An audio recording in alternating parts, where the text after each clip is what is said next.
Boa noite, alguém me ouvindo? Alguém aí?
Olá, olá.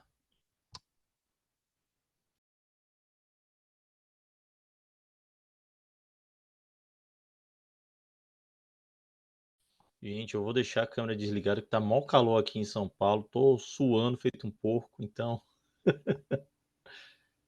pra poupar o pessoal de me ver sem camisa.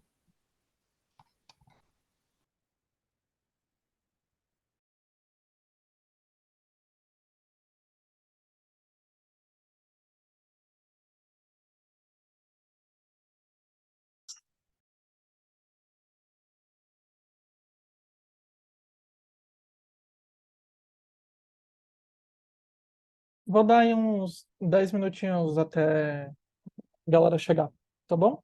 Antes da gente começar.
Gente, boa noite.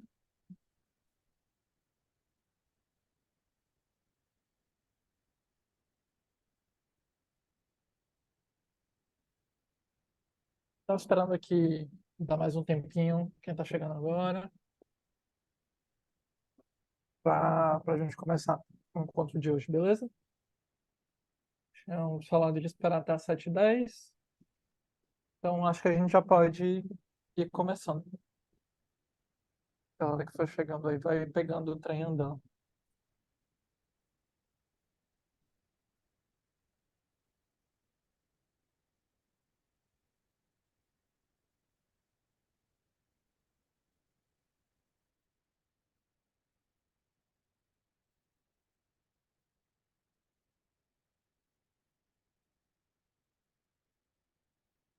Beleza. Então podemos começar. Pessoal, seguinte, falei com a Gabi e aí a gente pensou em fazer essa aula aberta, né? Isso aqui surge a partir desse pensamento da Gabi de conteúdo. Boa noite, Gabi. É, Então, enfim, essa aula acaba surgindo um pouco desse pensamento de sem pró, acaba surgindo um pouco desse pensamento de vamos fazer essas aulas iniciais, essas aulas de abertura e essa divulgação desse conhecimento que está muito forte, que são os conteúdos que a gente tem estudado no curso regular, né, da formação de roteiristas do Roteiro em Narrativas. E, e a partir disso eu pensei, beleza, então vamos falar de uma introdução à estrutura narrativa.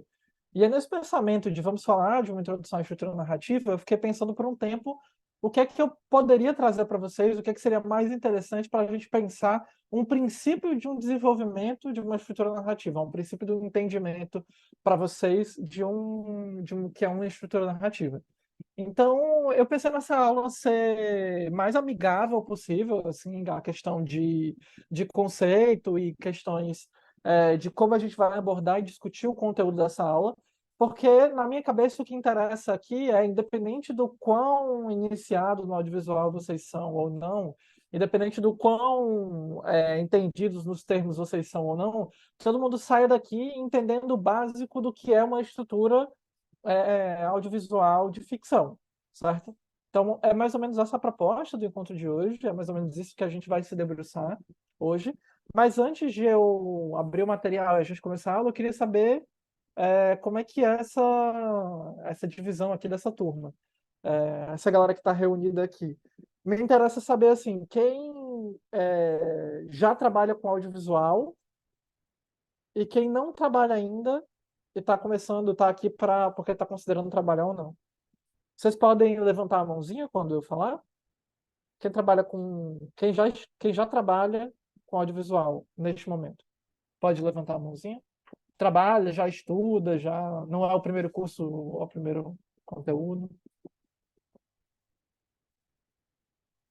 Dois. Só isso? Só essas duas pessoas? Estudante, tudo bem, estudante também. Três, quatro. É isso? São quatro pessoas aqui? Quem não trabalha com audiovisual agora e nem estuda, isso aqui é tipo um princípio, é um dos primeiros cursos que está fazendo.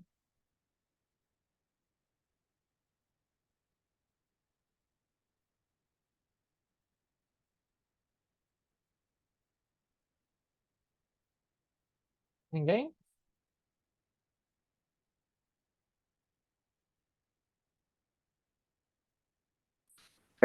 Pode falar aqui ou é melhor digitar no chat? Só queria que levantasse a mãozinha, só para eu Ah, saber tá aqui bom. quantos são. Eu não trabalho, faço curso. Quem não trabalha e não estuda audiovisual. É o que interessa saber agora.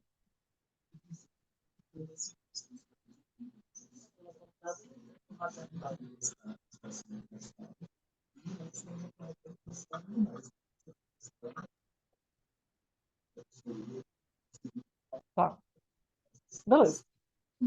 Tudo bem. Então vamos nessa.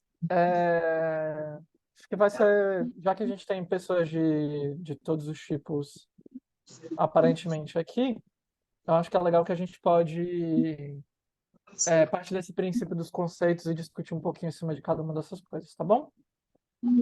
Vamos nessa. Vou jogar para vocês aí na tela a nossa apresentação.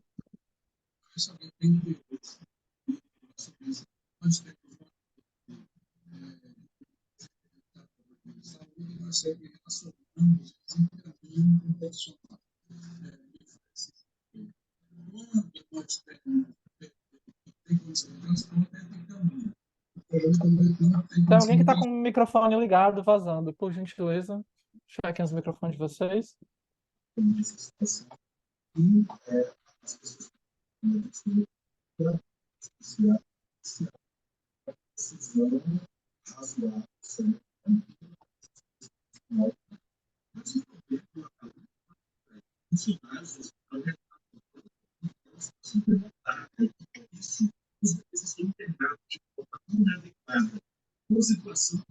Gente, tem alguém com o microfone ligado que está vazando áudio. Por favor, chequem o microfone. Hermínio, tá ligado o seu áudio, por gentileza.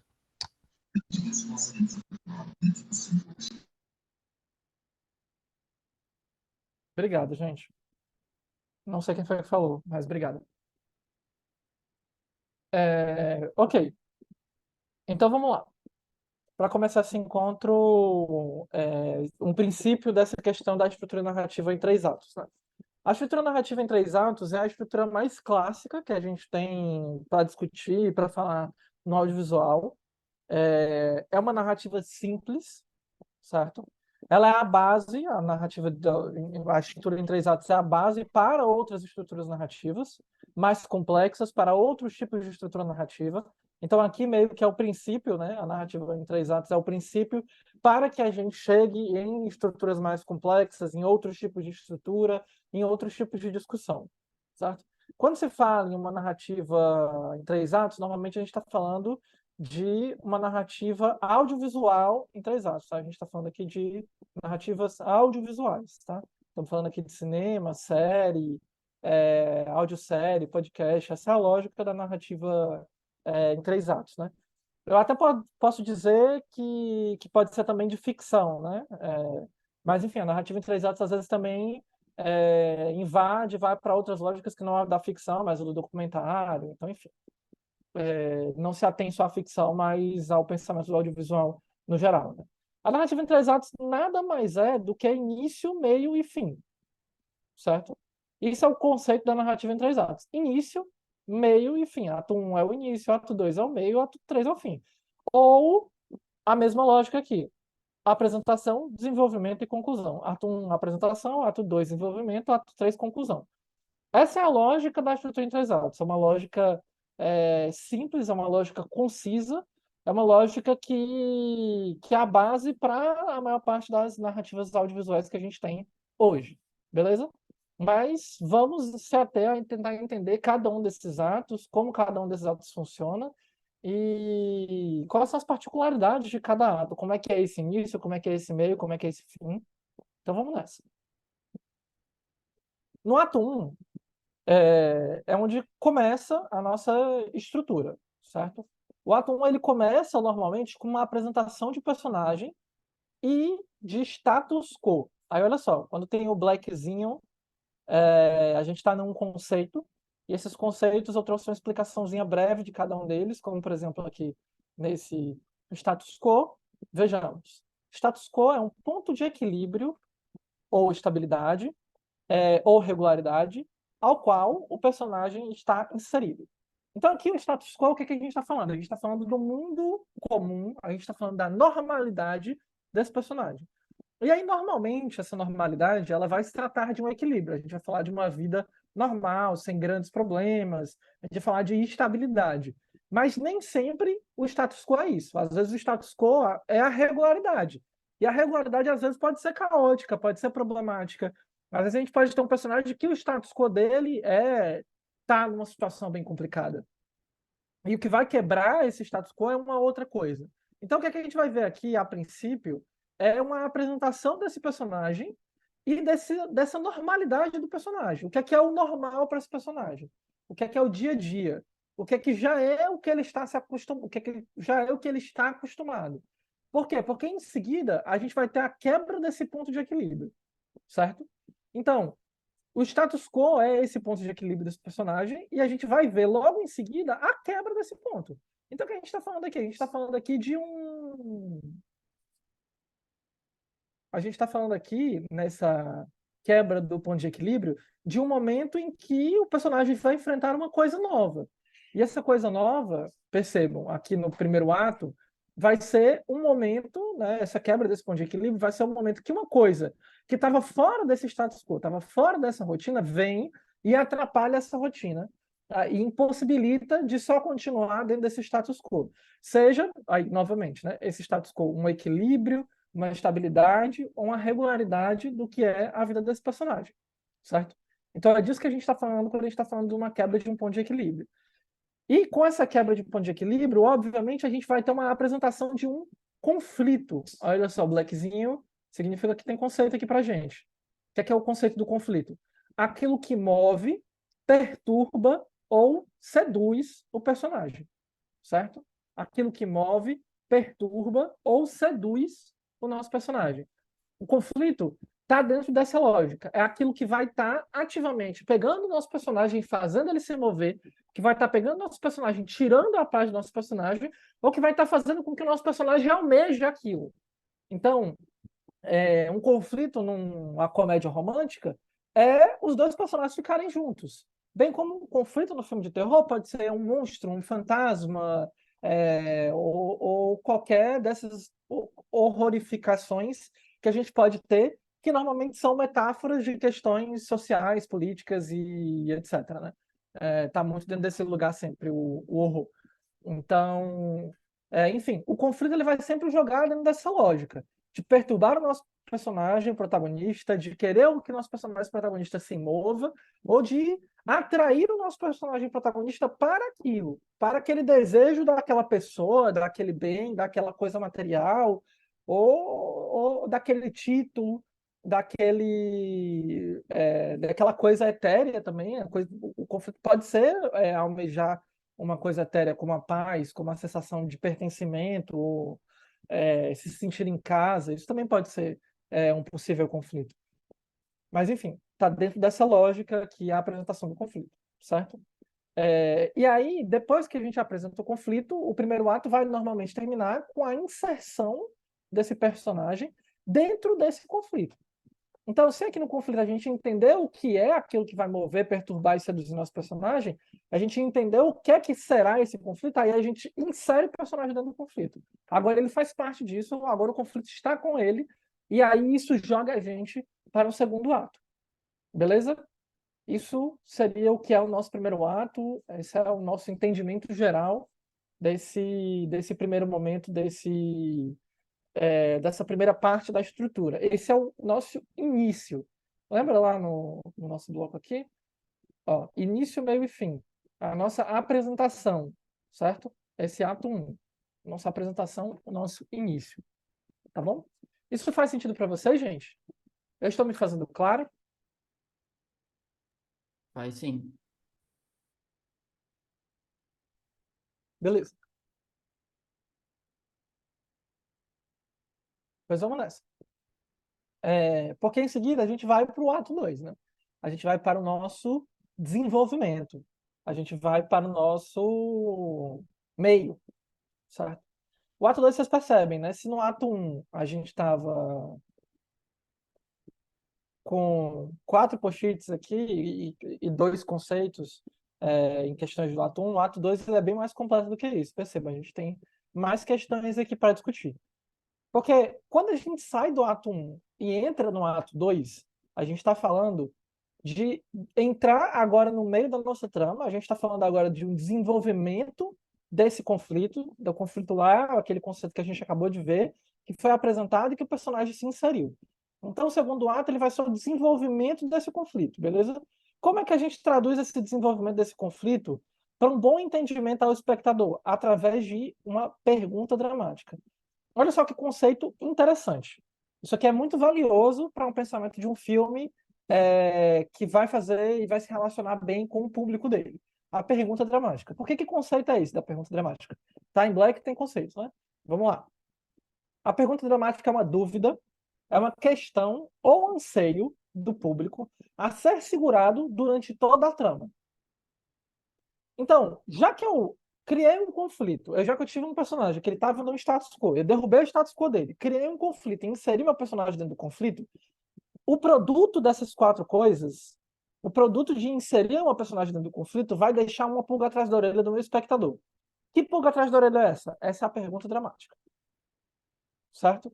E aí, encontrar que pergunta dramática é essa que a gente está estabelecendo, normalmente está relacionado com a maneira como a gente insere o nosso personagem dentro do conflito. Então, por exemplo, se eu tenho um personagem que está com uma dificuldade em relação a dinheiro, como o André, no Homem que Copiava, uma boa pergunta dramática para esse personagem, bem como é no Homem que Copiava, o filme lá do Jorge Furtado, é até que ponto o André vai chegar para conseguir o dinheiro. Olha só que pergunta dramática interessante. Até que ponto esse personagem vai para conseguir o que ele quer? Isso é o tipo de coisa que, como espectador, vai manter a nossa atenção. E aí não é uma coisa, tipo assim, quando a gente vira do primeiro ato pro segundo ato assistindo um filme, aí você fica, ah, caralho, entendi. Eu tenho que saber se ele vai ou não roubar um banco. Não, não tem nada a ver com isso, é uma parada meio inconsciente. Mas como autores, enquanto a gente está construindo um filme, quando a gente está construindo uma série, um episódio, um curta, a gente tem que se atentar a esse tipo de construção. Essa construção que vai jogar com o telespectador sem ele perceber. Você vai soltar a pergunta dramática sem que a pessoa entenda, ah, eu quero saber tal coisa, mas que ela fique vidrada e querendo saber a coisa que você está propondo que ela queira saber. Então, esse é o jogo da pergunta dramática, esse é o jogo de entrar no segundo ato de cara.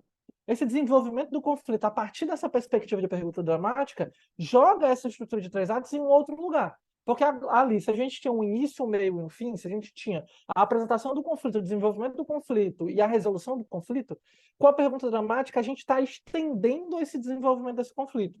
A gente está fazendo o espectador o tempo inteiro querer continuar vendo para saber se o fulano vai ou não conseguir beijar a Beltrana, se o fulano vai ou não conseguir a conta para pagar para fazer o sequestrador devolver o filho dele, se a Beltrana vai ou não conseguir a vaga como dançarina no mais novo show que vai estrear lá no teatro em São Paulo. Então, enfim, essas são questões que a gente pode abraçar e intensificar a nossa construção dramática a partir de uma perspectiva de inserir o nosso personagem dentro do conflito de maneira a deixar essas provocações para que o espectador volte e continue dentro da trama querendo saber o que acontece. Mas não só disso, o segundo ato é composto. Porque o desenvolvimento do conflito, ele obviamente precisa de uma pergunta dramática, mas ele é muito mais do que isso, né? A gente tem que lidar aqui, quando a gente está no segundo ato, quando a gente está falando de um filme inteiro, qualquer narrativa audiovisual, normalmente a gente está lidando com a ideia de ação e consequência. Mas no segundo ato, especificamente, a ideia de ação e consequência precisa se intensificar ainda mais. E aí, o que é essa tal ação e consequência? Como trabalhar com essa ideia de ação e consequência? Aquela questão, eu faço uma coisa que desencadeia uma coisa.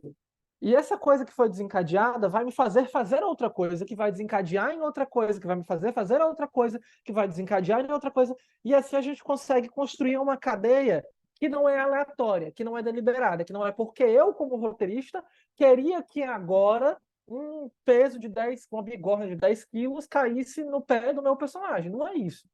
Ação e consequência é uma construção dramatúrgica. Isso aqui é dramaturgia. Ação e consequência. Eu preciso de dinheiro. Beleza. Vou pedir para a minha mãe. Pede esse dinheiro à minha mãe emprestado, ela descobriu que agora eu estou apertado de grana. Aí ela fala para o meu pai. Aí meu pai vem bater na minha casa. Aí quando meu pai bate na minha casa, ele descobre que eu vendi, sei lá, uma parada que ele gostava muito. Aí começa uma briga entre eu e ele por causa disso. Aí a briga culmina eu falando, nunca mais quero ver você.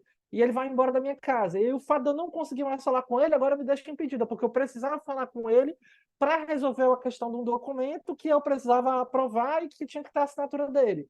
Percebem como aqui tô inventando uma coisa qualquer, mas a gente pode construir um drama a partir de uma lógica de sempre a coisa anterior desencadeia uma próxima coisa, e essa próxima coisa vai me obrigar a ter que tomar uma ação, e essa ação vai me levar a uma nova coisa, uma nova consequência. Essa é a ideia do segundo ato. Essa é a base do bom entendimento de uma narrativa que progrida.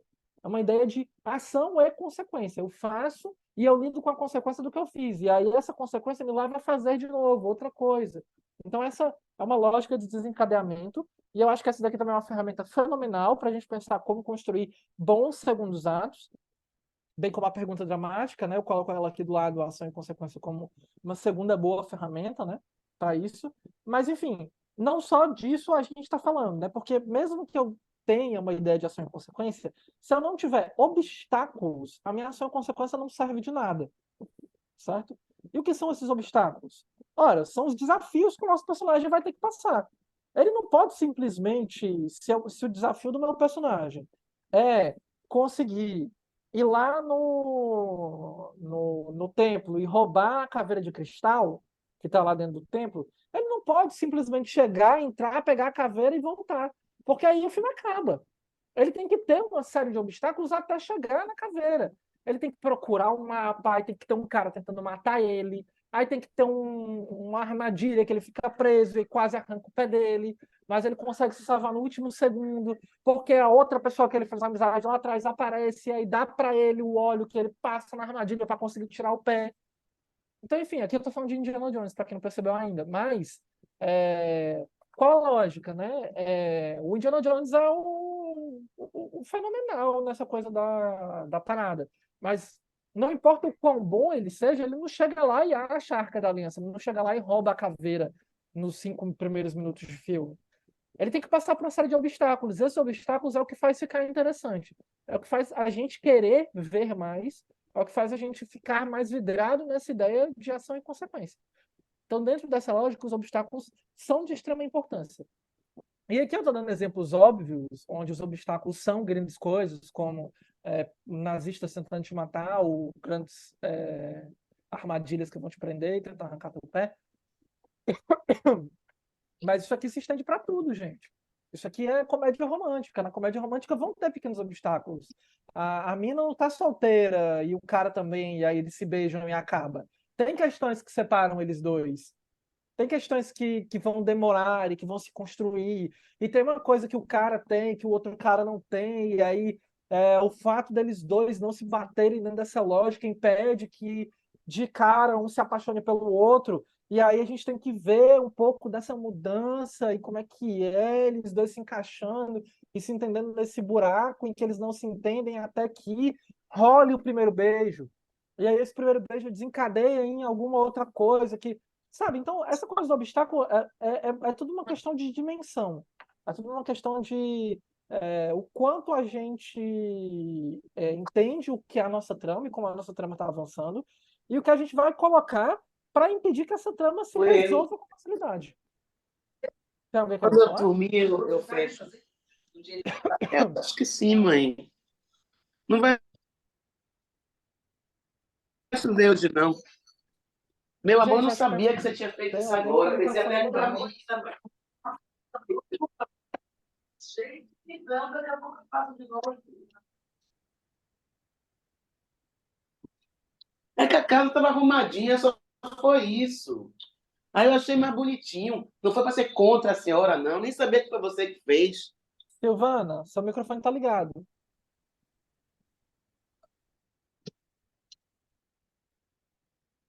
Pronto, vamos nessa.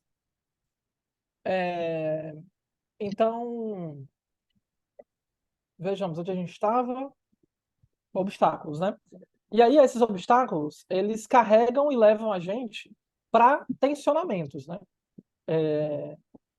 Se eu tenho obstáculos que são difíceis e o meu personagem está passando por desafios cada vez maiores e os riscos estão aumentando, eu normalmente vou caminhar para uma lógica de um tensionamento, né? Um tensionamento sendo essa questão do tensionamento sendo essa questão de uma seriedade. de um momento que eu vou percebendo que as coisas estão ficando mais sérias, que eu vou percebendo que tem mais coisa em jogo.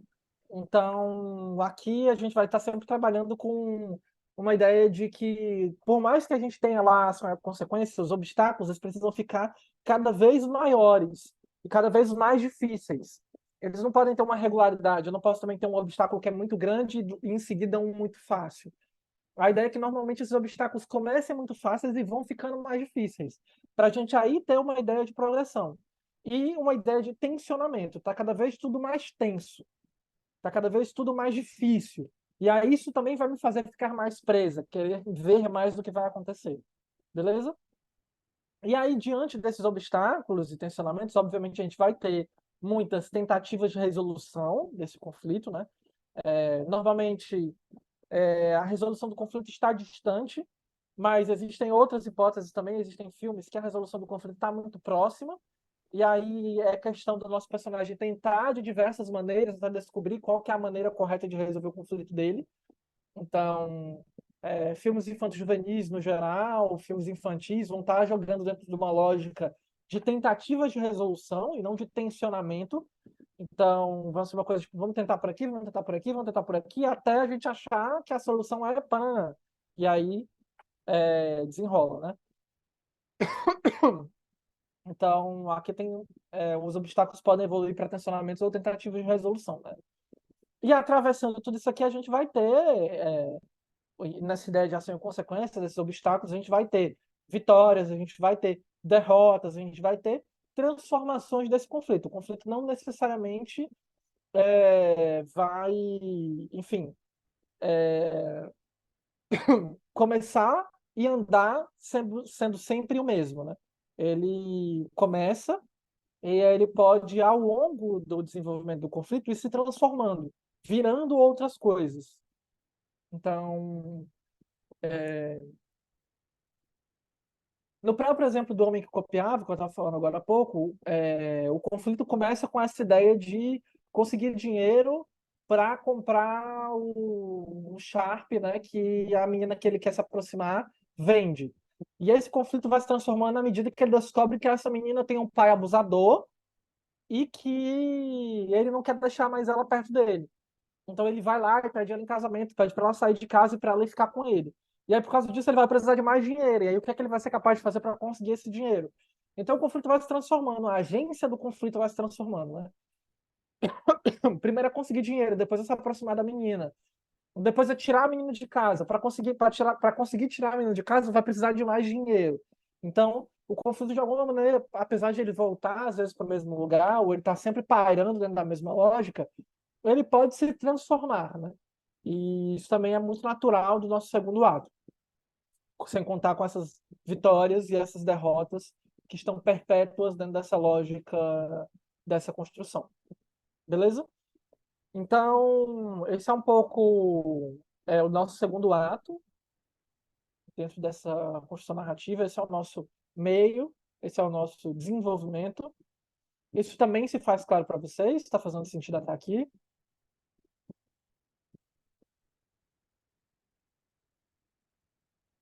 Polegarzinho para cima ali. Tá dando para pegar, né? Tá bom. Beleza. Então eu vou continuar. Que aí a gente vai para o nosso ato 3.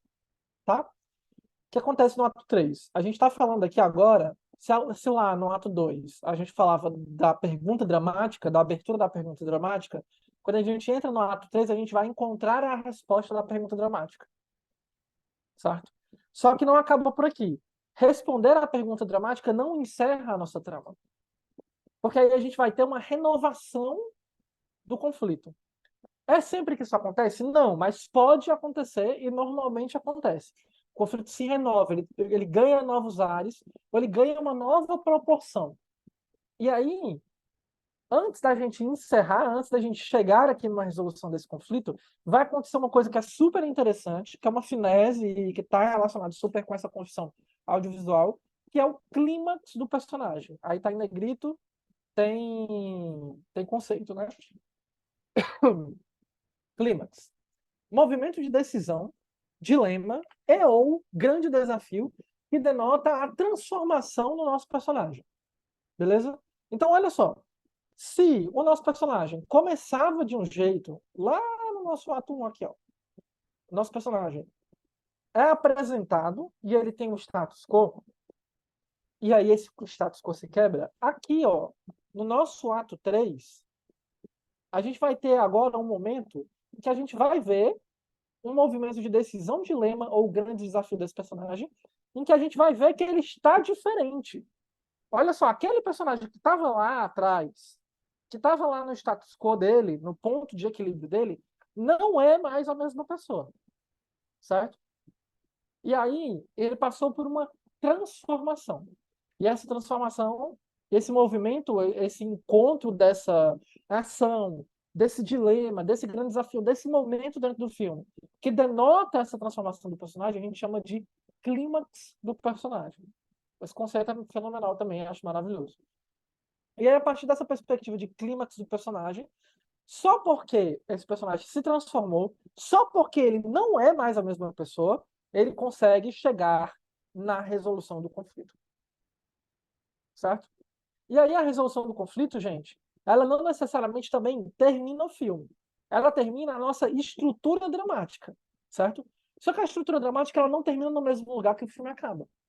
Porque muitas vezes, se o meu objetivo é conseguir ir para uma apresentação que vai ter em São Paulo, e eu vou de caroneira, andando e pegando carona em todos os interiores do Brasil até chegar em São Paulo, na capital, quando eu chego em São Paulo, na capital, e faço a apresentação que eu sonhava em fazer, ou quando eu chego lá e não consigo fazer a apresentação, então se resolveu, não dá mais, acabou, o que acontece depois não tem mais a ver com a estrutura dramática. O conflito já se resolveu. Mas e aí? O que é que sobra? Sobra, gente, olha só, a moral da história. Sobra a visão do autor, certo? E esses dois conceitos, eles meio que se opõem. Eles têm aqui duas questões que estão em paralelo, mas que vão jogar para lugares diferentes. Olha só esses dois conceitos. A moral da história. Aquilo que aprendemos com tudo que ocorreu.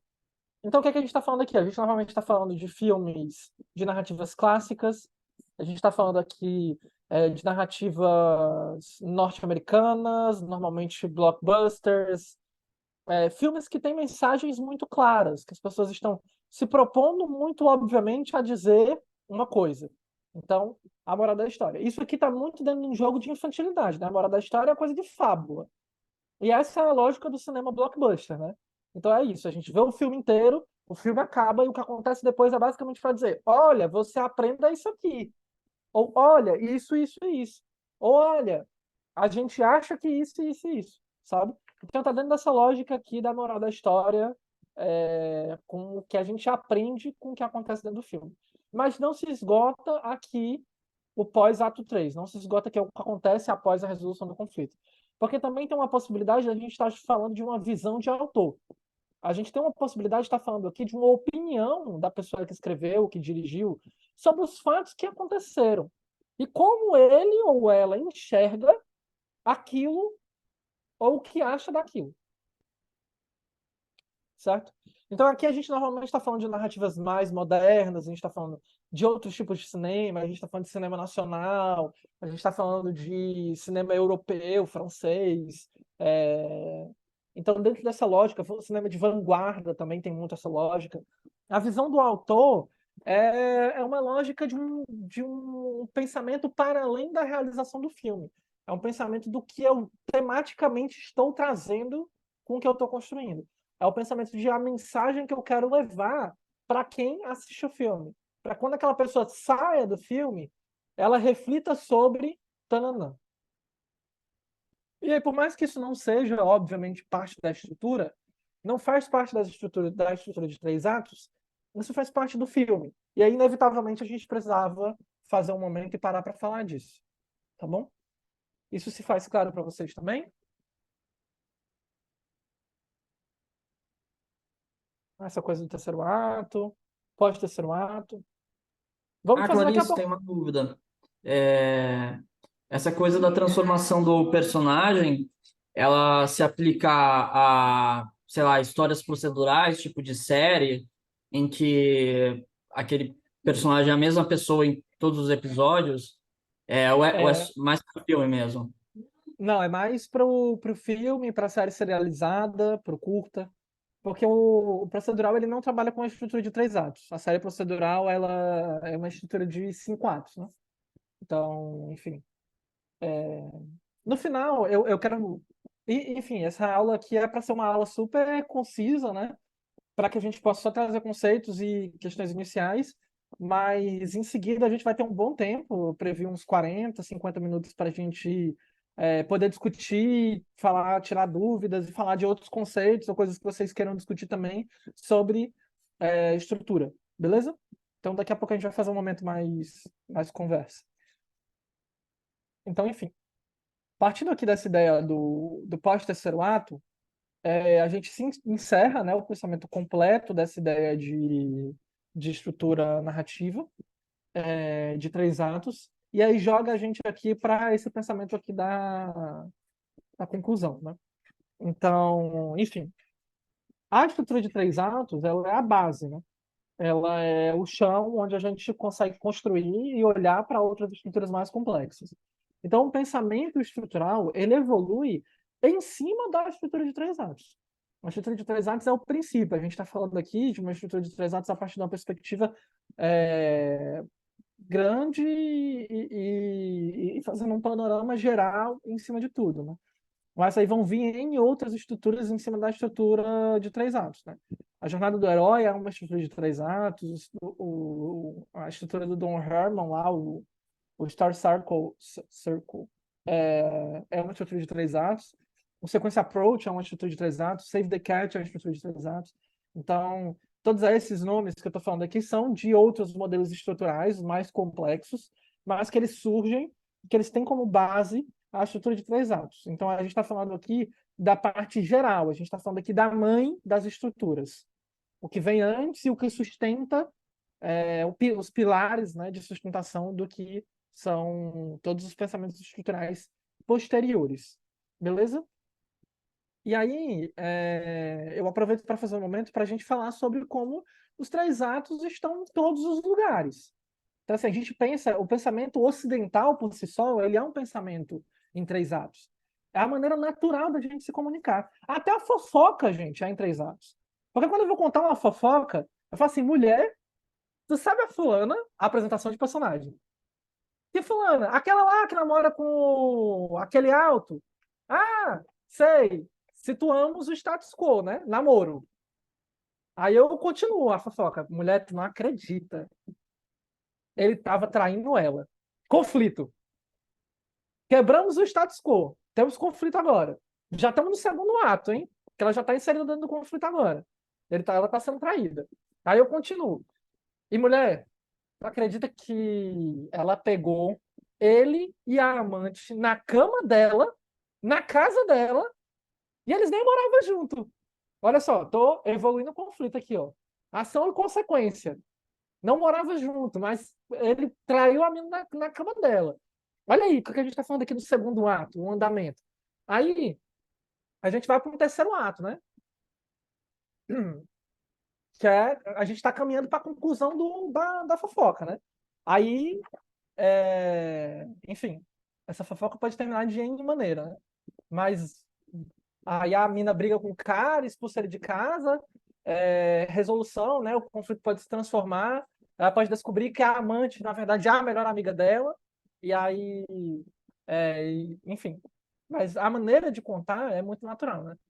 E ainda tem um pós-terceiro ato também da fofoca, né? Que toda fofoca, inevitavelmente, termina na visão do autor, que é, mas quem somos nós para julgar, né? Que é a clássica visão do autor.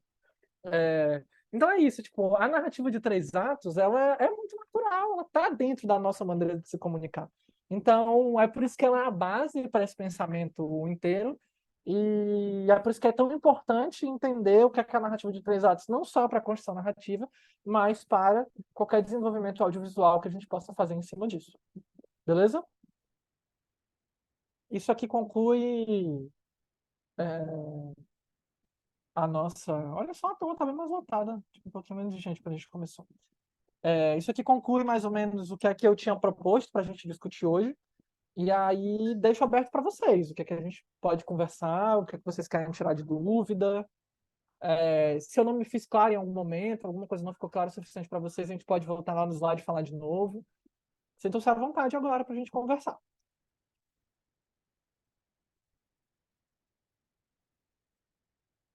Eu só queria agradecer, foi bem explicativo, foi bem bacaninha, e bem sucinto. Gostei. Muito obrigado. Nada? Eu também gostei dessa simplicidade, né? Que aí você falou nesse final também dessa coisa do Save the Cat, né? Essas outras estruturas. E aí, só que, por exemplo, se você pega o Save the Cat, são vários bloquinhos ali, né? E às vezes você fica meio confuso com tudo aquilo, né? Meu Deus, onde que minha história tá? Então, podendo observar assim de uma maneira mais geral, né? Eu acho que descomplica, né? Descomplica um pouquinho, assim, em questão de na hora que você vai construir uma narrativa. Perfeitamente. É um pouco dentro desse lugar mesmo, né? Quando a gente fala de tentar entender o que é os três atos, a gente está falando de tentar entender o que é o macro, né? Porque tem muitas estruturas que já te levam direto para o micro. E aí esse é o meu principal problema, né? Eu acho que essa é a grande dificuldade. É chegar para o cara e dizer assim, ó, faz aí tua estrutura narrativa em cima desses pontos aqui, tem que ter assim, assim, assado. Isso dá parafuso. As pessoas param de escrever, acham que não é para elas, porque elas não entenderam o macro, né? E o macro é a parte mais importante. A gente começa no macro e vai afunilando para o micro. E aí ela acho legal que você fale disso, assim, como o Save the Cat confunde, né? Eu gosto muito de um livro que chama Sequência Approach, que é do Paul Gulino, e que é um pensamento estrutural que eu acho muito inteligente, assim, porque ele é tipo um Save the Cat, ele é uma estrutura de 8 pontos, só que ele parte sempre do macro, então ele começa explicando o que é a estrutura de 3 atos, aí ele pega cada ato separado e fala sobre ele, depois ele pega cada ato e separa em sequência. E aí ele leva para esses pontos estruturantes. Então ele vai falar de uma sequência A, B, C, D, E, F, G, H, é, e essa lógica das 8 sequências vão ser blocos desses atos. Então, o primeiro ato seria 2 sequências, segundo 4 e terceiro mais 2. Então, eu acho muito inteligente dentro dessa lógica. É um livro que eu indico muito estruturalmente falando, porque e aí você consegue pegar o pensamento inteiro da estrutura, né? E aí, inclusive, o Sequence Approach é um método que a gente estuda na formação de roteiristas, do Roteiros e Narrativas. A gente tem um módulo dedicado só para isso, que eu sou professora, e é um módulo super interessante. A gente se dedica. Acho que não tem nenhum aluno aqui presente, né? Eu. Ah, Gabi, verdade. Fala aí, Gabi, o que é que você achou? Ah, maravilhosa a aula. Maravilhosa, gente. Se puderem fazer. O curso é muito bom. Eu estou no primeiro módulo ainda, mas o curso é bem completo, assim. E a disciplina da Clarice é bem legal. A gente faz bastante exercício prático ali para poder fixar as aulas, então vale bastante a pena. Perfeito. Obrigado, Gabi. E é isso, tipo, a gente se dedica realmente a ver o Sequence Approach na lógica inteira, porque eu acho que é das ferramentas mais completas, né? E aí sempre partindo dessa lógica de entender os três atos, entender como é que é essa separação, e aí conseguir andar para entender o que, é que são esses pontos estruturantes, né? E aí, enfim, toda a discussão pode evoluir a partir daí, falar de primeiro ponto de virada, segundo ponto de virada, esse tipo de coisa que faz a coisa ficar bem mais específica, né? Mas, enfim, cada coisa no seu tempo. Eu queria tirar uma dúvida, que como você trouxe alguns exemplos de estudo de caso, assim, né, que você foi dando ao longo da explicação, eu me lembrei um pouco daquele filme Tudo em Todo Lugar ao Mesmo Tempo, né, que ele tem várias narrativas ali, mas tem um arco total. Naquele caso, como os três atos da que eu lembro uma vez eu tentei analisar, só que eu acabei ficando um pouco confuso, né? Porque ele tem vários universos ali em que ele vai desenvolvendo uma história diferente. Sim. Mas é isso. Os universos secundários, eles são. Como eu posso dizer isso? Eles são dispositivos da trama. apesar de eles justificarem o que vai acontecer e conectarem a Evelyn, criarem toda uma carga dramática e emocional para a gente culminar naquele final, eles não são narrativamente importantes. Então a gente não analisa a partir daquela perspectiva, entendeu? A gente analisa a partir da perspectiva da Evelyn, do universo que a gente entende. E esse filme é super fácil dessa coisa da narrativa em 3 atos, né? Porque ele separa os 3 atos. Ele diz quando começa o ato 1, quando começa o 2 e quando começa o 3, né? Começa na mesma cena que ela lá sentada na mesinha, né? Mexendo nas contas e tal. Mas é super legal esse filme. É muito bom dentro dessa lógica. E até para análises narrativas mais complexas, né? Porque a galera fala, não, mas esse filme é muito moderno, é muito porra louca, ele é muito diferente de tudo. Só que ele é super clássico, assim, ele é um relógio, entendeu? Ele vai para frente normal, que nem todo outro filme. Só que os caras deram uma roupagem para esse filme que faz todo mundo ficar absolutamente chocado, né? E aí uma histeria coletiva em torno de um pensamento, que estrutura é essa que esse filme tem, mesmo de todos os outros filmes, né? Mas de uma maneira muito inteligente. E aí, obviamente, muitos méritos ao filme, né? É bem legal, bem divertido. Mas é isso. Para chegar a analisar essa estrutura, a gente vai ter que analisar a da Evelyn protagonista. Perguntaram qual é o nome do livro. Deixa eu falar aqui. The Sequence Approach. Paul Gulino.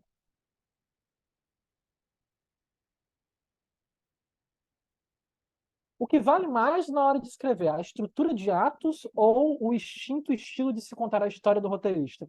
Pois pode ser que essa estrutura de atos, às vezes, atrapalhe o fator criativo do roteirista. Vale mais a estrutura. Não, tô sacaneando. Mas, assim, a estrutura é a base. Uma coisa não atrapalha a outra, entendeu? Não dá para fazer uma boa história que seja narrativa, que seja clássica, e não ter uma estrutura. É muito difícil. E aí a gente vai falar de um outro tipo de cinema, a gente não está falando de um cinema de roteiro. O roteiro é a estrutura narrativa. O roteiro ele parte da base da estrutura narrativa e constitui a história em torno de uma estrutura.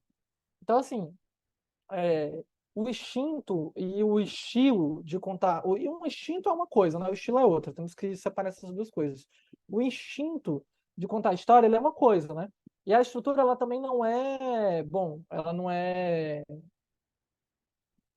um mandamento escrito em pedra, né? Apesar da gente seguir a estrutura e ela ser o ponto de partida, a gente consegue brincar com a estrutura. Tem muitos filmes que brincam com a estrutura, que propõem outros tipos de estrutura, que propõem um primeiro ato maior do que um segundo ato. Tem muitos filmes que fazem isso e que são resultados super interessantes. Então, a estrutura, ela não e eu acho que essa é um pouco a questão, a gente não pode ver a estrutura como uma algema, como uma prisão. Porque a estrutura não é uma prisão, a estrutura é o alicerce da narrativa.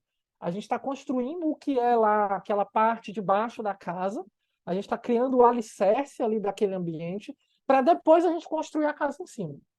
Então a estrutura, ela joga para esse lugar, ela joga para aquele lugar de construir a base da nossa história. E aí o nosso instinto, ele também às vezes pode falar mais alto, falar, olha, eu acho que eu vou pular um pouquinho essa coisa da estrutura, eu acho que eu vou suprimir um pouco essa parte aqui do final e essa resposta da pergunta dramática e vou me reservar a trazer isso mais para o final do terceiro ato. E aí isso acontece muitas vezes, a gente pode chegar em resultados muito satisfatórios dentro dessa lógica. Agora, estilo não é justificativa para não seguir estrutura. Isso é muito perigoso, assim, isso pode ser muito problemático. E aí eu já ouvi isso, né? O roteirista chegar e apresentar o projeto e falar, mas esse projeto não está andando, ele não tem uma estrutura, a maneira como ele está, como os obstáculos e o conflito está desenvolvido é muito deliberado. E aí o roteirista falou, não, é porque o meu estilo de escrita é esse, assim, é uma coisa meio, uma preposição a partir de uma literatura meio Dostoiévski, que as coisas vão acontecendo.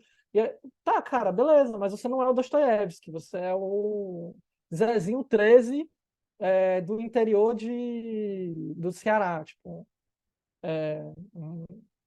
enfim. Quando você for o Jorge Furtado, tiver 44 roteiros de longa-metragem escritos, aí você pode, com o seu estilo, escrever o que você bem entender.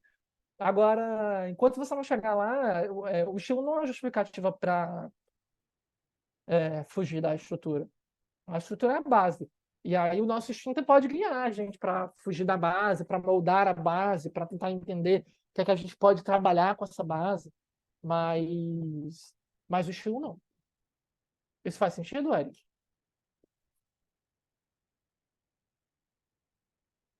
Perfeito. Vamos lá. Temos tempo ainda. Estou aqui à disposição. Eu tenho uma resposta para todas as perguntas. É só perguntar. Estrutura narrativa só. Não vou dar os números da Mega Sena para ninguém. Você falou um pouco dessa coisa de esticar, sei lá, o ato 1, esticar o ato 2, às vezes traz um filme que a introdução dele é maior. Isso, de certa forma, impacta com alguma sensação no público. Por exemplo, se ele tem um ato muito esticado, ele pode ficar pode ficar meio lento para essa pessoa que está assistindo. Só que daí, se você sabe que ele vai rolar no cinema, é tranquilo, que a pessoa ela vai estar naquela cadeira ali, né? Agora, sei lá, para televisão, a pessoa pode zapear e trocar. Existe um impacto desse tamanho dos atos na relação com a sensação do espectador? Sim, muito. Para sustentar um bom primeiro ato longo, você tem que ter um personagem muito forte. Eu acho que a única hipótese assim, de sustentar um primeiro ato longo de uma maneira inteligente, assim, que você mantém o telespectador preso sem ter que explodir um carro a cada 2 minutos, é ter um bom personagem. Aí eu vou pensar assim no primeiro exemplo que me vem na cabeça de primeiro ato longo, que é brilhante, que é o Rock, o primeiro Rock. Que tem um primeiro ato de 1 hora. O Rock 1 tem um primeiro ato de 1 hora.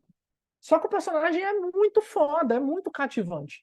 Você quer saber o que ele vai fazer em seguida. Você vai ficar preso com ele até ele chegar dentro do conflito, certo?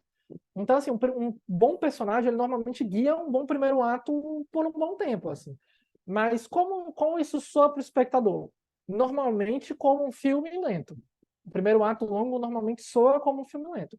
A não ser que aí você traça esse caminho, né? Tipo, considere explodir um carro a cada 10 minutos, ou considere renovar e encontrar algum dispositivo. Tipo, o próprio Homem que Copiava, que eu falei agora há pouco. O primeiro ato do Homem que Copiava é longo, tem uns 40 minutos. Ele é um filme bem quadradinho, assim, tipo, o primeiro ato tem 40, o segundo tem 40 e o terceiro tem 40. Então é um filme bem, tipo, 3 bloquinhos, assim, do mesmo tamanho. E aí, o primeiro ato, ele é longo, mas ele não tem a ideia e a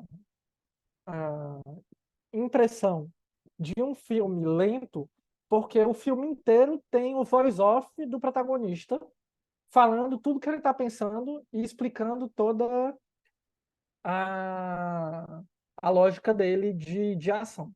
Preciso sair, obrigado pela aula, Clarice. Boa noite. Boa noite, Gabi. Beijão. Obrigada pela presença. Então, enfim, o que tu tá falando? Do Homem Copiava, né? Aí, então, como a gente tem a narração do personagem, do protagonista, a gente está ouvindo a voz dele o tempo inteiro. E a voz dele está andando e contando o que é que ele está fazendo, como é que ele pensa o mundo, como é que ele vê o próprio trabalho, como é que ele vê o que as pessoas estão falando com ele. Tem muitos momentos que é tipo, a pessoa fala com ele uma coisa e ele pensa outra coisa. Aí a pessoa está falando e ele está, tipo, a voz dele narrando uma outra coisa. Beleza, não sei o quê, fazendo uma piada. Então, assim, se renova dentro de uma lógica já do dispositivo, que é uma narração do protagonista, a imagem nossa do protagonista, e a gente podendo ouvir ela falando com a gente o tempo inteiro. Então, é um bom exemplo de como pode se renovar. Mas é isso, tipo, tem dispositivos que a gente pode fazer para tentar renovar dentro dessa lógica. Mas se você pensa nisso, tipo, um primeiro ato longo, dá uma olhada em rock, tenta analisar rock. Aí você vai ver o que é um primeiro ato longo e legal, assim, não só como lento. Então, O que eu vi, Clarice, nos meus estudos que eu peguei aqui, que assim, o primeiro ato tem que ter 25%, o segundo ato 50% do roteiro e o terceiro ato mais 25%. Esse seria Isso, o tipo o ideal, né? isso, perfeitamente. Esse é o approach ideal, né? A maneira ideal de separar o roteiro percentualmente. Mas é isso, também cabe muito você entender que filme é o que você está propondo, né? Tem filmes que um terceiro ato deve ser menor, que a gente devia ter um terceiro ato de 10%, né? E Sim, para dar aí, para dar o ritmo da trama, né? Não pode ser também todo quadradão e só seguir isso. Entendi. perfeito, perfeito, é dentro dessa lógica. E aí, Danilo, é super legal o que você está falando, porque essas lógicas percentuais, elas também variam, por exemplo, dependendo do gênero que a gente está falando. Por exemplo, o terror, ele é muito clássico na lógica de ter terceiros atos muito curtos. Porque quando eu disparo o terceiro ato, quando eu passo do segundo, já tem uma resposta da pergunta dramática, normalmente o meu personagem já está ameaçado de vida. Já tem alguma coisa querendo matar ele. E aí, nessa altura, não dá mais para sustentar o filme por mais meia hora. Não dá mais para sustentar o filme por 25 minutos. Então, os terceiros atos de filmes de terror normalmente são menores. São de 15 minutos, de 10 minutos, que a gente vê ali um último esforço do monstro tentando matar, ou da pessoa tentando fugir, ou da resolução, ou de, sei lá, o que vai acontecer para aquela pessoa quebrar aquela maldição. E normalmente a visão do autor no filme de terror não vem após o conflito ser resolvido. Normalmente o conflito se resolve e o filme acaba na resolução do conflito. Resolveu, acabou. Porque a visão do autor, ela é o próprio filme de terror. Ela é o monstro, ela é o fantasma.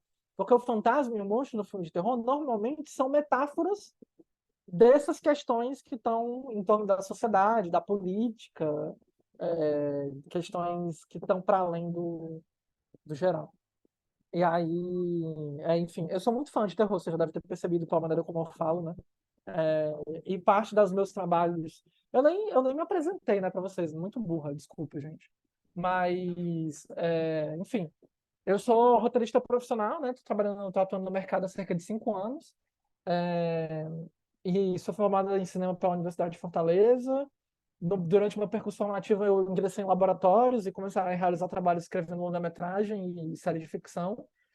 E nessa lógica, me aproximei muito para discutir questões de gênero, né? Então, assim, me especializei muito em escrever horror, fantasia, ficção científica, que são, por si só, gêneros que tendem a ter uma aproximação de estrutura muito grande, né? A estrutura interessa muito para o terror, para a ficção científica, para a fantasia. Então, dentro dessa lógica, eu tenho os estudos sobre estrutura bem acertados por aí. E, enfim, tenho roteiros premiados que estão nessa lógica de filme de horror e tal. E aí eu gosto pra caramba. Assim. Tenho muito apego pelo horror como um todo. As subtramas de um roteiro têm atos diferenciados dos atos principais do roteiro? Não. As subtramas normalmente fazem parte de um segundo jogo, né? A subtrama não tem uma lógica de início, meio e não tem uma lógica de primeiro ato, segundo ato, terceiro ato. Uma lógica de conflito, de transformação, nem nada do tipo, né? Eu acho que ela tá mais só para um início, meio e fim mesmo, assim, tipo, apresenta a subtrama, desenvolve ela, encerra ela, e aí tu não tem um compromisso estrutural com uma subtrama, né? Uma subtrama ela não tem um compromisso de, no final, apresentar uma transformação do meu personagem secundário, né? Que provavelmente que ele tem envolvido na subtrama. Então, enfim. A não ser que essa subtrama culmine, por exemplo, que a trama e a subtrama estejam amarradas pelo personagem protagonista. São dois problemas da vida dele. Ele tem um problema com a família e tem um problema com a namorada. E aí, no final, o problema da família e da namorada combina uma coisa na outra. E aí a gente não está falando nem de uma segunda estrutura, a gente está falando da mesma estrutura. Se as duas coisas combinam no final, tem a ver com a mesma lógica, então tipo, a gente está falando da mesma estrutura, estamos falando dos mesmos três atos e estamos falando só do personagem jogando nas duas coisas ao mesmo tempo, né? E aí não são estruturas diferentes, é a mesma estrutura. Estou escrevendo um projeto de terror. Muito obrigado por esclarecer essa questão do terceiro ato mais curto. Ajudou bastante. De nada, Juliana. É isso. Espero que seja significativo para você escrever. Muito bom. Gosto muito de horror. Me lembrou vários filmes. Corra, quando ela mata a mulher, a polícia chega acabando a história. É, é isso. Tipo, acaba muito rápido sempre. Os novos filmes de horror também, sobretudo, tem muito esse tipo de lógica. Matheus, você quer falar?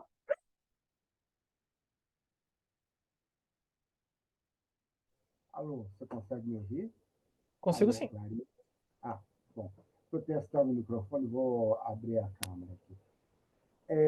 A minha curiosidade foi com essa questão do filme de horror, terror, mas a minha coisa é um pouco particular. Eu queria saber, eu até mandei no chat, se você sabe de festivais especializados no para o filme de terror. Ah, tem muitos. Muitos, muitos, muitos. Tem um circuito que a gente chama de circuito T. Pelo menos aqui no meu ciclo de audiovisual cearense, a gente chama de circuito T. O que é esse circuito T? É o circuito terror, né? São uma série de festivais que são festivais grandes, né, a nível nacional, mas que são os festivais que vão receber os filmes de terror. Então, assim, eles são grandes na perspectiva de exibição de filme de terror. São festivais especializados em filmes de terror, em filmes de gênero. E aí tem festivais muito legais, assim, tipo, eu gosto muito do Fantaspoa, que é de Porto Alegre. Tem o Estranho Fest, que é aqui do Ceará, que inclusive é a organização de alguns conhecidos meus, que são fenomenais. Saiu Tem uma o. desses dias desse último que você falou aí no Ceará, não foi? De escolha de quem que iam ser os jogadores e tudo. Sim, sim. Tá? Tem o. Foi demais, eu poderia pegar o seu contato no grupo lá e conversar com você, em particular, depois, sobre essa questão do filme de terror? Claro, Tá, muito você pode me obrigado. mandar um e-mail, vou te colocar aqui. Eu vou te. Eu vou. Tá, bom. Eu espero ser, fica mais fácil.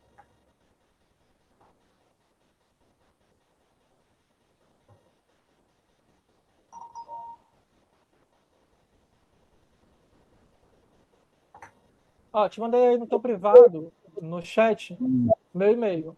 Aí você escreve todas as suas dúvidas, tudo que você quer falar, e aí eu te respondo por lá, tá bom? Muito obrigado. Nada. O que mais, gente? Vou te ligar Dúvidas, aqui mais no. questões que vocês queiram falar? Essa. Eu vi alguém falando de curta aqui no chat. Essa estrutura de 3 atos, ela se aplica para curta também? Porque Sim. é pouco tempo, né? O curta é pouquíssimo tempo, né? Normalmente o primeiro ato do curta é 10 segundos, é 20 segundos, é 30 segundos.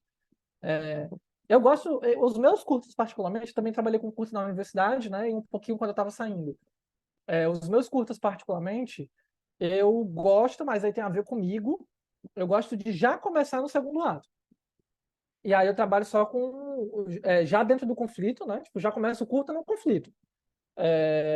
E aí eu trabalho com uma breve explicação do conflito, assim, e às vezes nem trabalho a breve explicação, às vezes só ando para frente. E aí faço um trabalho tipo segundo ato, aí ponto de virada para o terceiro ato e encerramento, assim. Mas aí tem muito a ver com o meu trabalho particular, né? Mas assim, a galera que é curta-metragista trabalha normal, com 3 atos. Uma lógica comum também. É só porque no curta, como o espaço é menor, para a gente entender de maneira objetiva o que é o primeiro, segundo e terceiro ato, são muitos pequenos detalhes. Às vezes, na mesma cena, a gente muda do primeiro para o segundo ato, entendeu? E já emenda uma coisa na outra, porque não tem tempo para desenvolver.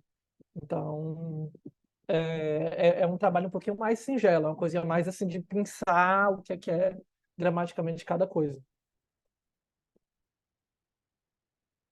Sobre o midpoint, você poderia falar mais sobre o ponto médio, o midpoint, ele é o ponto onde o personagem não consegue mais voltar. É o ponto onde o personagem está inserido no conflito de maneira a que não há mais retorno. Se até chegar no ponto médio, normalmente está localizado bem no meio do filme, ou bem no meio do segundo ato.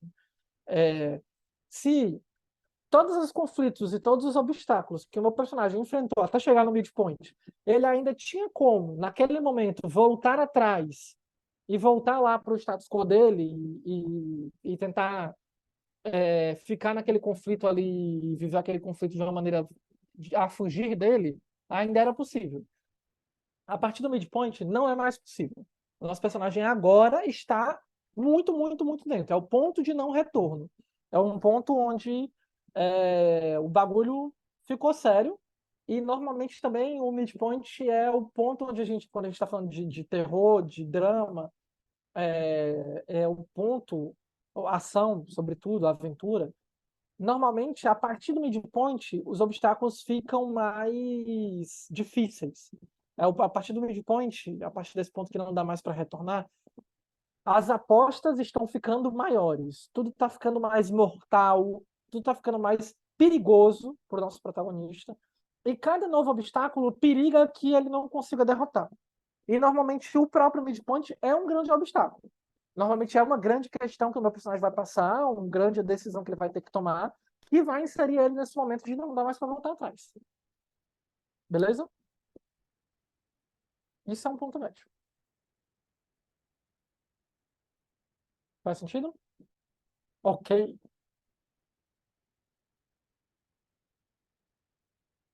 que mais, gente? Coisas que vocês têm curiosidade também sobre estrutura, sobre criação. Sintam-se à vontade. Na formação, a gente tem muitos esses momentos lá, né? Tipo, quando a gente está encerrando as disciplinas, a gente conversar com os alunos, perguntar como é que está sendo, se eles estão conseguindo acompanhar, se eles têm dúvidas sobre a carreira de roteirista. A gente sempre tenta fazer esses momentos assim, tipo, eu, pelo menos, como professora, né? Sempre tento fazer trocas com os meus alunos para entender como é que está sendo o andamento, que tipo de ajuda eles estão precisando, e como as disciplinas estão soando, né? Se eles têm curiosidade sobre coisas específicas, se eles têm projetos que estão andando, para a gente poder auxiliar também. Então, enfim, tem muitas oportunidades desse tipo que tá como aluno da formação propicia para você. Então, vale super a pena vocês considerarem, se vocês ainda não tiverem inscritos, a se inscreverem para a lista de espera. Tem uma lista de espera agora lá no Instagram do Roteiros e Narrativas, e assim que a Gabi abrir uma nova turma, ela vai entrar em contato com todo mundo. E aí ela passa direitinho os valores, o cronograma, e aí, obviamente, vocês vão ter 2 disciplinas comigo. Eu dou não só a disciplina de narrativas na formação, mas também dou a disciplina de formatação. Também vou ajudar vocês a como formatar esses roteiros. Clarice, eu queria saber um pouco mais da sua história. Como que você começou? Qual que foi o seu primeiro trabalho? Foi difícil de entrar? Não foi? Eu estou numa fase que, assim, eu elaborei a Bíblia de série, elaborei o piloto, me inscrevi para a segunda rodada de negócio agora do Roteiros e Narrativas, né? Mas eu queria saber como que foi o seu processo para eu me inteirar. Por exemplo, eu sei que eu vou agora para o Frapa. Eu quero fazer contatos lá, vou falar da minha ideia, para quem quiser ouvir, eu vou estar lá falando da minha série. E é isso, eu queria saber como que foi o seu desenvolvimento, como que você fez o seu network, como que foi? Você tá no caminho, Danilo, é por aí. Para mim foi assim, é muito louco, né? Porque eu sou muito nova, eu tenho 22 anos. Mas eu tenho 5 anos de audiovisual. Então, assim, eu entrei no audiovisual com 16. Eu me formei com 16 anos na escola, né? Formação básica. E entrei na universidade. E quando eu entrei na Universidade de Fortaleza, eu tinha certeza absoluta que eu queria ser roteirista. Então, enquanto os amigos ainda estavam perdendo e testando cada coisa do cinema, e testando, será que eu quero ser técnico de som? Aí faz um som no filme de alguém. Será que eu quero fotografar? Aí faz fotografia no filme de alguém. Eu cheguei no primeiro semestre já e eu falava para todo mundo, pô, eu quero ser roteirista, estou estudando, não sei o quê. Eu adiantava conteúdo, eu ficava enchendo o saco dos professores, o professor de roteiro, que inclusive hoje é meu amigo, assim, a gente faz outros trabalhos juntos. É, e, e foi muito dentro desse lugar, assim, de, tipo, já tinha certeza do que eu queria, corria atrás dentro da universidade, e os professores viam meu esforço, assim, né, dentro dessa lógica. Então, até a professora de som, por exemplo, tinha que ficar lá ouvindo eu falando de roteiro na aula de som, aí eu falava, mas legal isso aqui, como é que eu consigo colocar isso dentro do roteiro? E era um saco, todo mundo me odiava, mas todo mundo me amava ao mesmo tempo. Porque eu tinha muita certeza do que eu queria fazer, né? E isso brilha muito os olhos, né? Quando eu estou na formação também, acompanhando os alunos, e eu vejo uma aluna, um aluno, que fala com muita certeza, pô, eu quero escrever terror, eu estou trabalhando aqui, eu quero fazer comédia. Eu fico muito empolgado em querer ajudar essa pessoa e dar o caminho para ela. Pô, faz isso aqui, vai para esse laboratório, formata esse projeto, tenta assim, tenta assado. Porque é muito empolgante ver uma pessoa que sabe o que ela quer e está correndo atrás. Não é a mesma coisa daquela pessoa, tipo, eu quero. O que aparece aí, né? Tô aí esperando alguma coisa aparecer para mim. E aí, esse tipo de pessoa é legal. E, tipo, essa pessoa pode ser super talentosa também. Mas é a pessoa que você fica empolgado e fala, cara, vamos marcar um papo, deixa eu ver o que é que eu posso fazer por ti. Deixa eu te apresentar para essa pessoa aqui, que ela tá com um projeto legal, talvez vocês possam fazer uma parceria. Então, dentro desse lugar é muito legal você saber o que você quer, né? E aí eu acho que o primeiro passo da minha carreira foi ter muita certeza do que eu quero. E, e aí, enfim, nesse percurso da universidade, eu fui lá, enchi o saco de todo mundo, estudei. Obviamente também fazendo as disciplinas da universidade, né, aprendendo sobre outras coisas e evoluindo conceitualmente a nível do pensamento de cinema, né? E aí acho que a primeira grande conquista assim para mim que eu vejo como um divisor de águas na minha carreira foi a seleção para o Laboratório Cena 15, que é um laboratório que tem aqui no Ceará, que ele é um laboratório cearense, mas que, na minha opinião, né, e na de várias outras pessoas, é o maior laboratório de cinema do Brasil. Porque ele é um laboratório de 8 meses, que você entra com um argumento e você sai com a primeira versão de um roteiro de longa-metragem. Então, ele não é um laboratório só de desenvolvimento, mas ele é um laboratório de formação. Eu fiquei 8 meses recebendo tutorias mensais e semanais com profissionais do audiovisual de maneira rotativa. Então, eu conversei com grandes profissionais, tipo Marcelo Gomes, Karim Ainus, Nina Cópico, Murilo Hauser, Armando Praça, que são nomes assim do cinema nacional e que são roteiristas que são muito talentosos, né? E ter essas trocas constantes com eles, que não era uma parada tipo assim, eu posso perguntar o que eu quiser e eles estão lá para me responder. Era uma parada tipo, eles liam todos os meus materiais, davam feedbacks, vão por aqui. E, obviamente, eu podia perguntar o que eu quisesse, eles estavam lá para responder. E era incrível, entendeu? E aí, dentro dessa lógica, para mim, foi um divisor de águas, assim, foi uma formação mesmo, quando eu comecei a sair desse laboratório e dizer, caraca, eu sou uma roteirista, eu posso dizer que eu sou uma roteirista agora, e para colocar a cereja no topo do bolo, no final desse laboratório, Laboratório Cena 15, Porto Iracema das Artes. É um laboratório cearense, ele tem 4 vagas para o Ceará, então isso é uma grande vantagem para mim, né? Eu entrei numa vaga modalidade Ceará, então eu tinha bem mais chances de participar. Mas vocês que estão no Nordeste e no Brasil também tem uma vaga reservada para cada um de vocês. Então tem uma vaga reservada só para a galera do Nordeste e uma vaga reservada só para a galera do Brasil. E aí essas vagas normalmente também são ocupadas por pessoas super legais, super gratas, e tem uma bolsa, né, nesses 8 meses de laboratório, não é qualquer coisa. É 8 meses de laboratório que você recebe uma bolsa para se dedicar a escrever. Você recebe R$ 2.000 por mês para ficar só se dedicando a escrever o roteiro, né? E aí é fenomenal. E a cereja no topo do bolo no final desse laboratório foi eu ser premiada com 3 prêmios. O melhor pitching do público, o melhor pitching do júri e o melhor roteiro. E aí o prêmio de melhor roteiro me levou para a Incubadora Paradiso. O brinde, né, do prêmio de melhor roteiro era participar da Incubadora Paradiso. Vocês conhecem o Projeto Paradiso? Quem não conhece, vale muito a pena dar uma olhada. É uma iniciativa super legal de apoio ao audiovisual nacional. E aí o prêmio da Incubadora Paradiso me levou para mais 8 meses de desenvolvimento, né? Com outra bolsa, ainda um pouquinho mais cara, para se dedicar a escrever, e com o aparato do Projeto Paradiso, assim, porque aí eu passei a fazer parte da Rede Paradiso de Talentos, e com isso um monte de vantagens, né? Eles me deram um monte de curso de graça, me deram passagem para ir para eventos. Então, por exemplo, Frapa do ano passado, eu fui fazer networking lá, né? Aí a resposta sobre networking. A parada é ir para os eventos, aí você está super alinhado nessa lógica, vai para o Frapa mesmo, é isso aí. E eu só consegui ir para o Frapa ano passado porque o Projeto Paradiso chegou e falou: toma aqui, ó, credencial e passagem. E aí isso é muito importante, entendeu? É muito importante principalmente para mim, que sou travesti, que estou falando do Ceará e que tenho a idade que eu tenho, sou uma menina nova. Então, o Projeto Paradiso poder me apoiar dessa maneira e me levar para lá foi um grande divisor de águas para minha carreira, assim. Então, acho que eu tenho muito a agradecer ao laboratório, né, que primeiro me coloca no, na Incubadora Paradiso, e a Incubadora Paradiso por me colocar nesses eventos, por me dar essas formações. E aí a incubadora, né, é um processo que a gente podia escolher o tutor, então a gente podia escolher qualquer pessoa do Brasil para ser nosso tutor e acompanhar o projeto.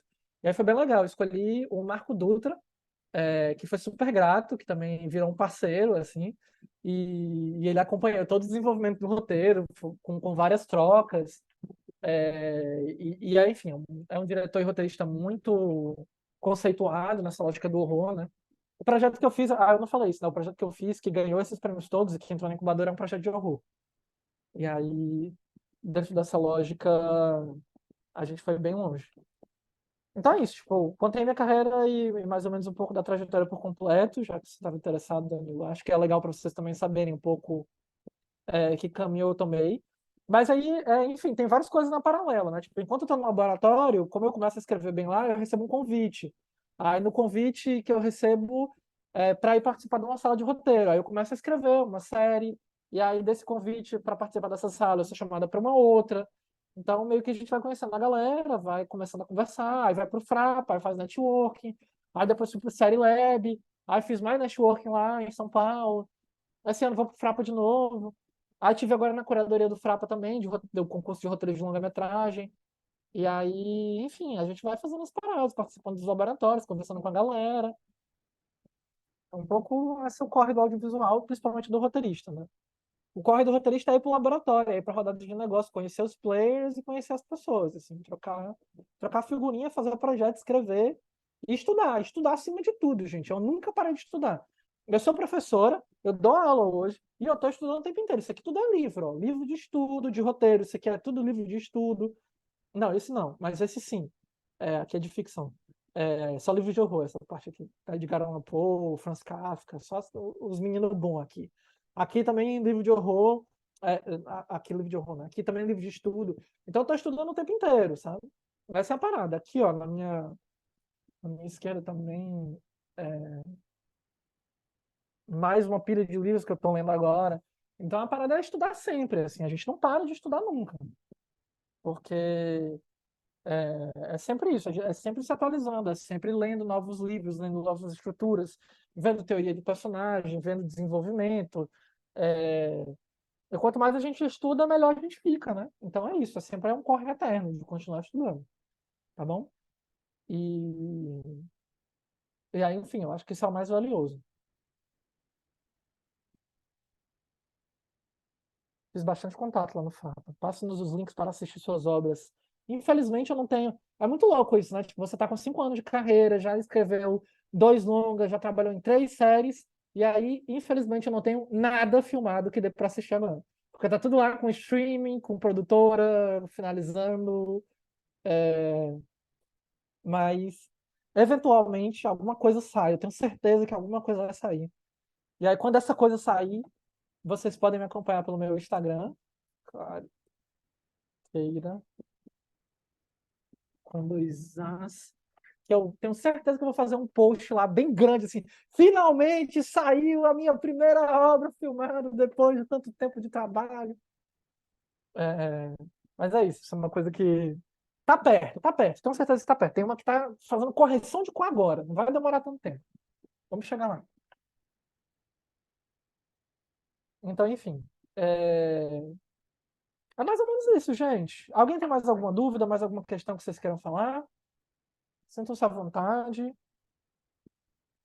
Danilo perguntou questões da minha carreira. Podem perguntar, a gente está aqui para isso. Esse é o espaço.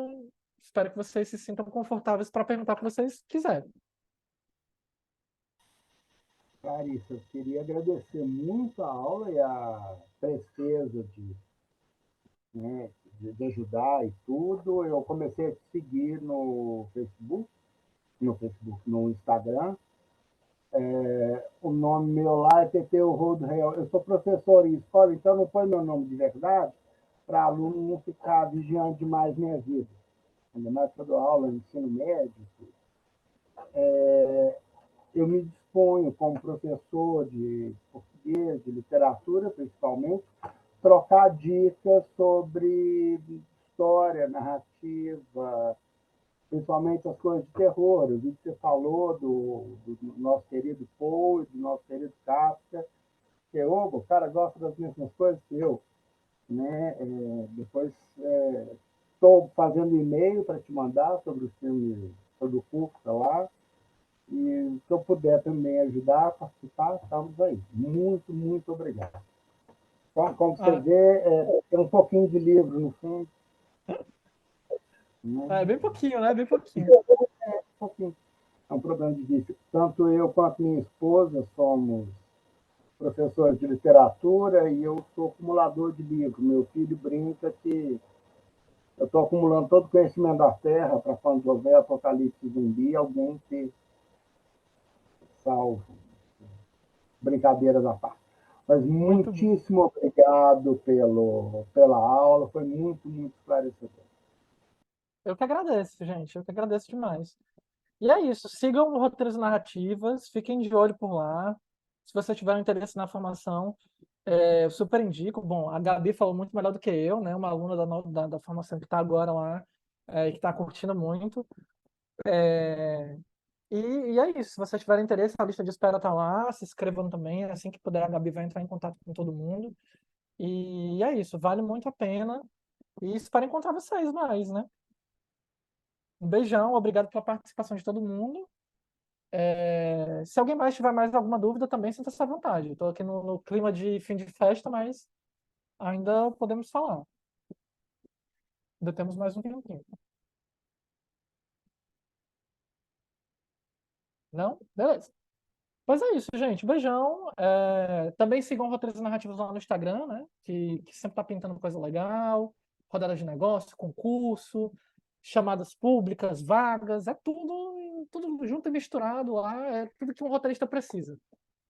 A Gabi faz esse trabalho pela gente. Então, é isso. Também agradeço a Gabi pela oportunidade, né, de estar dando essa aula para vocês. Agradeço vocês por terem acompanhado até o final. Um beijo grande para vocês e espero encontrar vocês em breve. Tá bom? Tchau, tchau, gente. Boa noite. Tchau, tchau. Boa noite. Obrigado. Obrigado.